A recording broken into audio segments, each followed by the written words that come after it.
It is going to be a 3-step process to fix resolution in Windows 10. Right click on desktop, then click on display settings, then click on display adapter properties, then click on properties. Now select driver,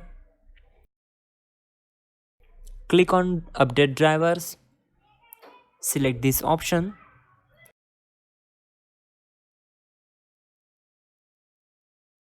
Now close it.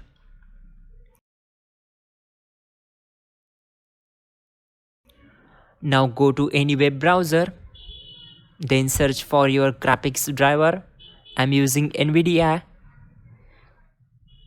so click on the first link from the search result. Now you have to manually find drivers for your NVIDIA. Then click on search.